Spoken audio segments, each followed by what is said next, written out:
અને સમણજી જ્યારે આવે ત્યારે એમને પછી આ વાત કરી તપોવનની. પહેલાં અમને રાજકોટથી તો કરતા જ હતા બાળકો માટે, અને પછી તપોવનની ભીમસિંહભાઈની વાત કરી કે ભીમસિંહભાઈ આખું જીવન એમને શિક્ષણ માટે પાછળ આપ્યું છે.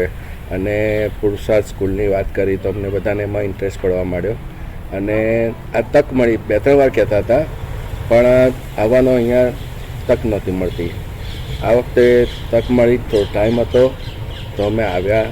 તમને અમે તમારું જે અમારું સ્વાગત કર્યું અને જે ઓરિજિનલ જે અમને લાગ્યું કે આ મારે ખરેખર હું માવતરમાં આવ્યો છું એમ કે અમદાવાદ કે ત્યાં જઈએ તો હવે આપણે ઘણી વખત એવું લાગે છે કે અહીંયા ઇન્ડિયા વધારે વેસ્ટર્નાઇઝ થઈ ગયું છે અમારા કરતાં. અમે લોકો અમને પૂછી કે અમે તો પકડી રાખવાની ટ્રાય કરીએ છીએ. એવા સંતો આવે, કલ્ચર, ઇન્ડિયન કલ્ચર અમુક અહીંયા આગળ ઘણું વેસ્ટર્ન થવા મળ્યું છે. તો તમે આ જે વારસો જે 2 ક્ષણ માટે મને એમ લાગ્યું કે ના સાચે ગઈકાલે પોરબંદર ગયા, દ્વારકા ગયા, અને તો આમ સાચે મને એમ લાગ્યું કે હું ભારતમાં આવ્યો છું. તો એના માટે ખૂબ ખૂબ ખૂબ ખૂબ આભાર કે અમને ભારતમાં આવ્યાની અનુભૂતિ કરાવવા માટે.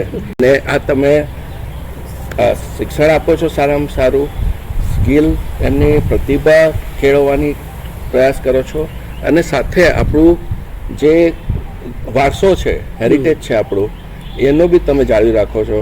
તો એના માટે ખૂબ ખૂબ આભાર.